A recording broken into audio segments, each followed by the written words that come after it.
live with Josh Quick. Josh, thank you so much for joining us here on Cutting Through the Noise. Thanks, Kyle. Yeah. I'm glad to be here. Really psyched to have you. Yeah. We've been talking a little bit before the mics were hot. Right. And, you know, we got into talking about where each of us was from. And I guess for our listeners out there, would you mind just introducing yourself and giving a little bit of background about kind of how you landed here? Yeah, absolutely. So my name's Josh Quick.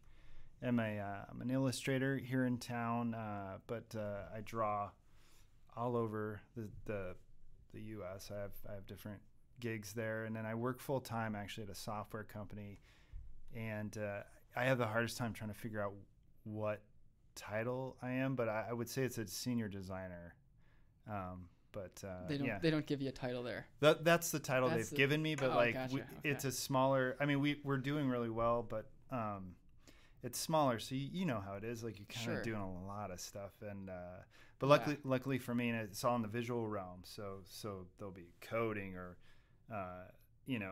drawing or animation, all kinds of different parts to it, which is good stuff. Yeah, that's exciting. I know what you mean, though. A senior designer on a team of 5 looks different than a team of 50. Exactly. So no, you totally nail it. You're like, oh yeah, I'm a senior. Right. I'm up there. I've put in my time. I know my stuff. They're like, yeah, Josh, you've been here the longest. How about that? I'm like, oh, sweet. Okay, we can do that. You have tenure, is what they're saying. Yeah, absolutely. So anyways, that's where I'm at presently. And I've been a designer since I was 16, so I've been doing this a long time. It's something I've been gravitated to since the beginning, and I'm very lucky. I knew that's what I wanted from the beginning, and I've had a lot of friends who have struggled with throughout their lives trying to figure out where they fit. Yeah. And I just feel really lucky for that. And I think my passions lie a lot within the illustration realm, but I've grown a lot in the past few years, especially since I've started working in software. I've learned so much, in a lot of different spaces. I know that's pretty vague, but yeah. No, that's interesting, and maybe it'd be cool to start at the beginning when you say I knew from the beginning that this is what I want to do. Right. And so what does the beginning look like when at age 16 you're thinking, oh yeah, I kind of got this. I got this bug, and it's this design thing, and I'm kind of into it. And what did that look like? Was it a teacher? Was it a class that you took, or was it just appreciation for something else? Well, so just to go back even a little farther is so my folks moved here from bigger cities, and I think that they're what you would call a back to landers. Mm-hmm. And back to landers are folks who, in the 60s and 70s, they're like, I live in Long Beach, I live in San Diego, but I want to live in a more rural area. And Montana was where they were gravitated to. So they moved to, first they moved to Idaho, which is where I was born, and then they moved to Missoula. And I think my dad chose Missoula because of Montana Public Radio. He got a signal. He got a signal in Council, Idaho, which is where I was born, 500 people. And he's like, Missoula sounds pretty great. They're doing stuff over there. So we ended up here. And then when we first moved here, classic, my folks built a cabin in 9 Mile. So it was my brother, me, my folks. We had a cabin in the woods. They actually had a regular house in town, but they had bought some property for pretty cheap out in 9 Mile. And they were like, we're going to build this. And my point is the whole time that they were doing that, I was too young to do anything. I just drew pictures. So you're not hauling a piece of lumber up to the roof. No, no. And they were nice. So having all that alone time, and I had friends that would come out once in a while, but I learned how to entertain myself by drawing. And I think that's where it started.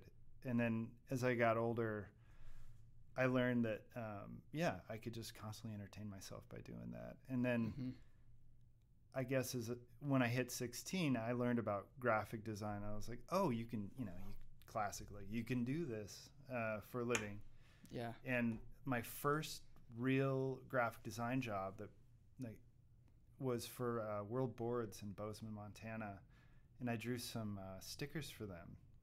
Wow.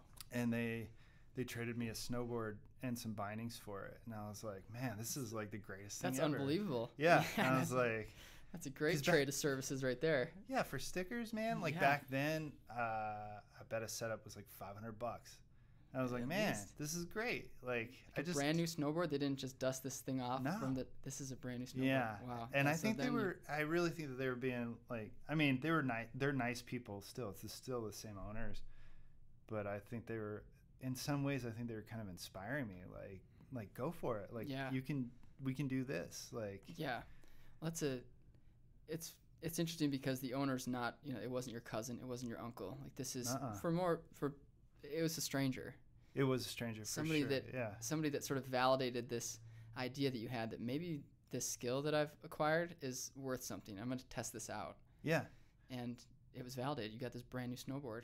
Yeah, I got and it was crazy because I think the process to getting to that point, like I might have told some friends how I got my equipment, but it kind of became like a little secret to me, like that I had done this thing that I enjoyed doing, and I got something else for it that I enjoy doing. And like, I don't know, it was kind of like a fun little secret I had for myself. And but I told people that were closest to me about it and stuff. But now when you get somebody that comes to you and says, I enjoy drawing, I enjoy illustrating, I enjoy graphic design, right, and maybe they're in high school or in college and they're not sure what direction to go. Yeah. It seems like that, that Josh that traded the illustration for the snowboard might have some good advice for that person. Yeah. So what kind of advice would you give to someone in those shoes? Yeah. Yeah. Oh, that's a big one. So I have to say this is that like I do work with kids in Helena a little bit, kids that are creative. Their teachers will have them give me a call and ask that exact question. So I'm kind of reaching into that a little bit. And I think what I usually tell them that creativity doesn't just lie in the drawing, that they can use it for a lot of things. And I think that people that are born artists should follow through on their passion, but they should also be aware that creativity leans into a bunch of different realms. It's not just about whether or not you can draw like a superhero. Mm-hmm. And you should draw, I'm always like, you draw that superhero, it's great. Right. But you can use this for a number of things. So like you could become an architect, you could become an illustrator, you could become a graphic designer, you could become like the head programmer of such and such, because it takes creativity to figure things out, Yeah. So that's good advice. I typically tell kids that, and I also tell them to enjoy themselves, like to not stress themselves out too much about it, because a lot of these kids that I encounter are perfectionists, and that's cool, but that's not what I mean. You don't need to be perfect, Yeah, it's okay. Like, it's a tough thing for some personality types to put out something that's not perfect. Yeah. That is. Can you relate to that at all? Or? Yeah, I think I read about Reid Hoffman of LinkedIn. Okay. And he is quoted as saying something along the lines of, if you're not like sick to your stomach at the first draft that you sort of put out to the world, like you're moving too slow. Like you should be uncomfortable with that first draft because you just have to iterate. Yeah. And I think entrepreneurs in general sort of the ready, fire, aim instead of ready, aim, fire. Or wait, what is it? Ready, aim, fire. You sort of ready, fire, and then aim once in the air. Yeah. There's a lot of metaphors here that you could kind of draw on, but building the parachute on the way down, right? Yeah, totally. Those types of things. But I think, there is something to be said that does work for some people. I could see that, but because it's so stressful, and life is hard enough. Right. Like, you don't need to You want the control over, hey, I want to put this out and it's got to be right. Yeah, absolutely. And I'll be the first, okay, this is a little cliche, but mistakes are painful. They can be painful, but they're so good. They're so good for us. Like, don't get me wrong. There are some mistakes that are not good for us, but Don't make those ones. Yeah, right. Try not to make those ones, but you're never going to learn quicker than when you make a huge mistake. And right. I encountered something today that I was like, holy cow, I can't believe I just did that. And so. Yep. Do you ever think about how your life would have been different if out at 9 Mile, instead of a notepad and drawings, you had an iPad in your hand? Oh, man. That's really good. How would that have been different? Where would you be today? The same place? Yeah, that's really tough. I have to say that the ability, this is something I look at illustrators now, especially younger illustrators, or people that, not just younger illustrators, but people that just get into artwork, is that, like, there's so much connection now. Like, other people instantly see your work, which is good and bad. Almost in real time. Everything's in real time. And I just have to say this, is that I'm grateful, and I don't know any better, but I'm grateful that I learned to draw without satisfying other people. Like, it was for me at that time. Nobody else cared. Nobody else knew about it. And I think that there's power in that. And I have illustration friends that are similar age and similar backgrounds, and like, they will just draw. Nobody even knows what they're up to. Like, they don't share it on their social media. Don't get me wrong, they do share their work on social media, sure. But I love the idea of that. This is kind of long-winded, but there's this story. There was a professional skateboarder named Tom Penny. Okay. And Tom Penny wrote Flip Skateboards, which is an international skateboard company. And anyways, he was like golden child, like one of the most amazing pro skateboarders of all time, could do anything. This was during the 90s. Okay. Then he just drops off the map. Nobody knows what happened to him. Some people thought they got addicted to drugs, or things that happen to professionals that are in the spotlight. And anyways, the story goes, and I'm almost positive this is a totally true story. They found him skateboarding in a barn in France.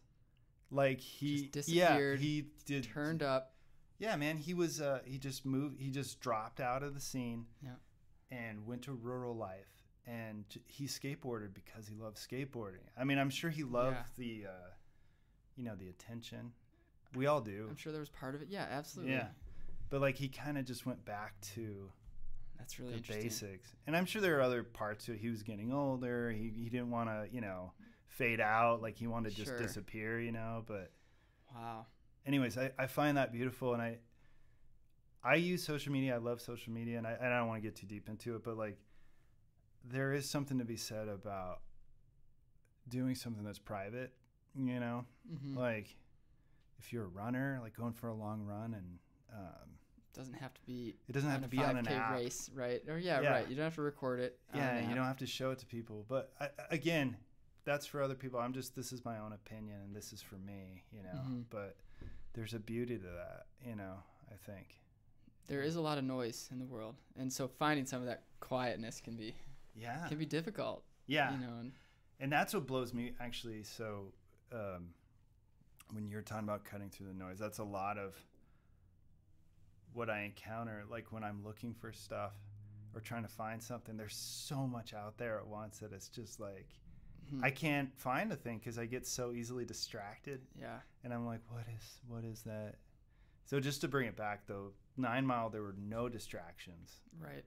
No, and that was the only way I got halfway decent at what I was doing. And that's another part to it too, is like, getting good at things takes so much focus, and practice and passion, and yeah, for sure. There's a book, Deep Work, by Cal Newport. I've heard of that book. Yeah. He talks about an author that was having trouble, writer's block, couldn't finish this book. And so he went online and he found the longest flight that he could find. Okay. Because he found that when he got into an airplane and he had to sit in this chair for 12 hours, however long this flight to Singapore or wherever it was happened to be, that he could, even if you try to get on the airplane Wi-Fi, it's going to be terrible. We've all been there. Mm-hmm. But also there's just no distractions. Like you just have to sit there, and if you can't sleep, what are you going to do? Well, I'm going to write this book. And so I thought that was kind of neat. That resonated with me because I've been on an airplane before, and it's one of the few times that I'll just grab a notebook, and start writing things down with a pen and paper. Yeah. So I'm with you. Yeah. Yeah. And I think we need that, like, as a species, like, again, this is my opinion, but like, you don't really need to know everything at one, or I don't, at least. Like, I don't, sometimes it's okay to just kind of sit. You think of, like, if you're trying to find an answer, you don't have to find a search engine. You can just sit with it for a little while. Right, sure. Let the ambiguity or unknown rest. Yeah, it's okay. Like, the world's not going to end. Right. But I'm not anti, search engines. Sure. I just, that's just something I'm trying. I personally am working with. I'm trying to work on is to be less distracted. And well, it seems like you're doing a good job, because I know a lot of people that have said in their lifetimes, I think I want to write a book. Oh yeah. And you, my friend, have written a book. Oh yeah. For those on the video, we're going to show the book here. This is Montana Quick Facts: 100 surprising and strange facts about Montana, written and illustrated by Josh Quick. So talk to us about where the seed for this idea started. Oh, yeah. Thanks. So I have a book at home called Random Facts, Big Book of Random Facts. And I love it. It tells you all the strange things about different foods in the world, different people in the world. And I thought I could draw this. Like, I could actually draw a fact and just combine 2 sentences with a fact. And that's interesting. And I think I was entertained by it, I guess. And I started to share it on Instagram. So, I started with, I'll give you like an example, like, like the cause of Lyme disease was discovered at Rocky Mountain Laboratories in Hamilton, Montana. Like, that's... Who would have ever known that? No, yeah, and here's this disease that is catastrophic. It kills a lot of people, doesn't it? Yeah, Lyme disease? Yeah. It's not. Yeah, and it's. And it started right here in Montana. Well, I guess it didn't start here. But the cause of it, yeah, for sure. And so that's just an example of like a fact that I didn't know, I guess. And I'm sure some folks did know, but and then I was able to draw a visual that went along with it, which was a diagram, like an infographic with it. Anyways, as I was sharing it on social media, I had friends that were like, where are all these? Like, a good example is like a local software company here in town said, hey, we're onboarding new people. Like, are these compiled somewhere? Because we want to share this with people that come here from out of state to know how cool Montana is, because they may not have any ideas about Montana. And I was like, no, I don't have these. Like, you can go through all my Instagram stuff, or like I could share with you a PDF. And I think that was the part that kind of, I was like, oh, this is a product. Like, this is something people would actually enjoy in a compilation format, in a physical format, and a digital format if they want it. And that's where the book came to me. And it was also related, like I brought up earlier, this Random Facts book that I have. I'm like, I love this book. I read it all the time. Mm-hmm. And I read most of my books on my Kindle, but like I also love the tactile feel of physical objects, like books. And so I had to produce it that way. And it was only, I put it out, it's at local bookstores here in Missoula starting this week. And I dropped those off, and that's been awesome. That's super cool. And people can find it online also? Yep, for sure. Yep, if they just search Montana Quick Facts, they'll find it. Montana Quick Facts, you'll find it right there. Yeah, and the response has been awesome. I'm gonna have an event, book signing over at Fact and Fiction in Missoula. Oh, awesome. And my friend Nate's gonna play some Montana songs. He's from Montana, Nate Beal. He's awesome. And it'll just be a thing. Yeah. And then we'll do a book tour across the state. I'm going to do Bozeman to Billings, and then Great Falls and Helena, and Super all cool. those things. Yeah, and just get them in the stores. Great. Yeah, it's awesome. Read It's some been facts, fun. definitely. This might be a funny question, but the feel of this book is really great. I'm wondering Thanks. how much input, you read those stories about Steve Jobs, and they give him the MacBook, and he's like, this needs to be a pound lighter, and throws it at the designers, and these keys need to be a certain way. Yeah, and right. There's a million stories about this, but did you go through that process with the feel of the book in general, or was it less involved in that? I think the involvedness that I had with it was I chose a matte finish on it because I can't stand glossy. Yeah. For books, I've never liked it very much. Yeah, so. it's really nice. It's just got a good feel to it. But I am learning about products. Like, okay, for instance, like this is a black book. It is so easy to get a smudge or some weird. It is, yeah. Already, and like my hands are clean, Josh. I swear. No, it's fine. It doesn't bother me. But I've actually like a local store was like, hey man, you dropped off some books that have weird stuff on them, and I was like, oh no, and I went. I got right away. I got them brand new books. I was like, here you go. Yep. Took those books back. I was looking at them. I was like, what is this? And it was just from my fingers. Like I just washed them off. Sure. We were good to go. So, yeah, anyways, that's the only downfall of the product. No. But other than that, it was fine. And I self-published it too, which has been an interesting thing. I searched all around Montana for a printer that could do it at the price that I wanted it at, and that didn't work out, unfortunately. Yeah. So I had to go through some other routes, and it's all printed in America, but it's hard to economically to pull it off. I can imagine so, without charging $200 for the book. Yeah, and you just can't do that to people. Right. And I wish I could even charge less, to be honest with you, but that's just how it kind of worked out. No, I think people understand that this is it's a work. This is really cool. Thank you. Do you have some facts that you want to find and read to the listeners? Yeah, for sure. We'll do a random one. Yeah, let's here. do some random facts. I'm gonna do a good. book dip here. Okay, here we go. Oh, that one's not the one. Okay. I'm gonna get killed for this because I can never pronounce the town right.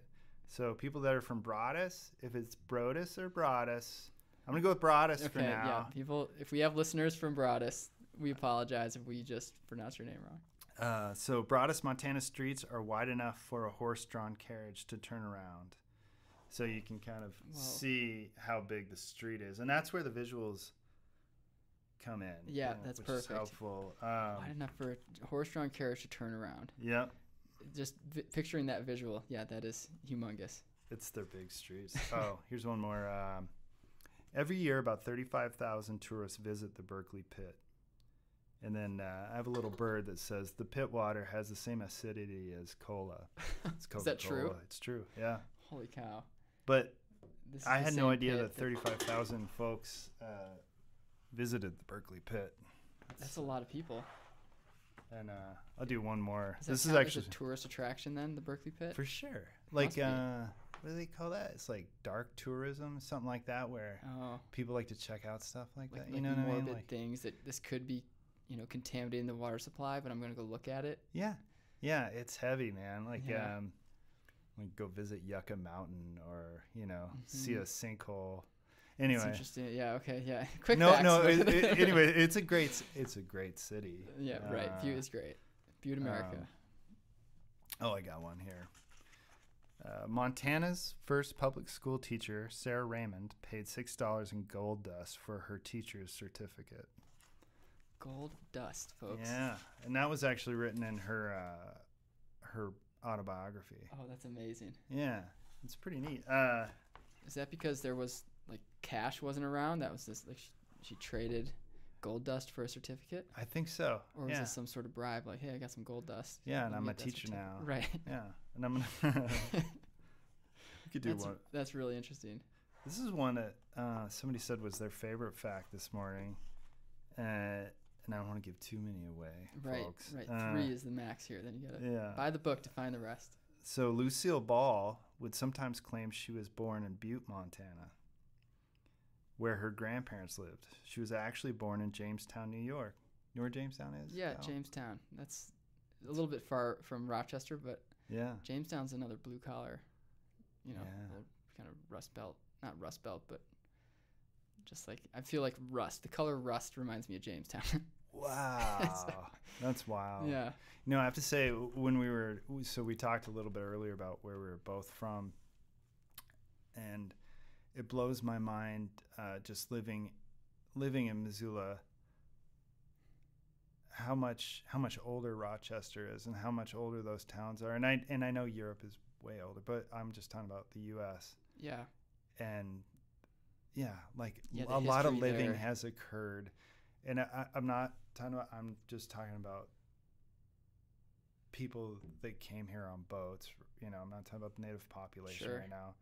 It's mind blowing to me. Just Yeah. a The lot of history is living. different in Rochester. It's funny, I was just back there a couple weeks ago, and there's Mount Hope Cemetery is a famous cemetery there, and 2 people buried there that folks might know, Susan B. Anthony Okay. and Wow. Frederick Douglass. Both had real heavy roots in Rochester, and so it was this, this civil rights sort of epicenter for a long time. And in Montana, it's like Lewis and Clark came here in these years, and then after that, it was settled into what it is today. There's just not necessarily that deep connection to some of those historical events. No, not at all. So it makes things kind of interesting. And I think in some ways things are still playing out here big time, like in the sense of, I'm not saying they're finished on the East Coast, Sure. but like people are figuring it out, like moving around, trying to, and some of our towns are dying and some of them are growing, and Right. And there's a lot of space, and There's a lot of space. And it seems like space in places like Florida, as hurricanes rapidly approach, might be declining. Oh, wow. Yeah. I mean, that's that down the road, but no, that makes sense. Yep. who was it? Andrew Yang in the last debate was saying, seek higher ground. Oh, man. I mean, so that Montana is higher ground, but you're right. It's playing out. It's interesting. It'll be interesting to see it's the weirdness of life playing out in the West. Indeed. Yeah. Yeah. Well, that was a great reading of some facts. Yeah, thanks for asking about it. So that was. I'm still when folks ask about the book, and I understand that we're sitting down and talking, but I gotta learn how to. I'm still getting comfortable with it, I mean, I think opening it up and just reading some facts gets people immediately. This is what the book's about. This is great. These are things I did not know. This is. Yeah. And I think these, would you call it like, where would somebody put this book, or where would how would you want someone to read this book? Ideally, is this like, all right, I'm going to read a couple facts a night before bed? Is this something that offices can right. have? Is this what is your ideal reading look like? Yeah, my hope for folks is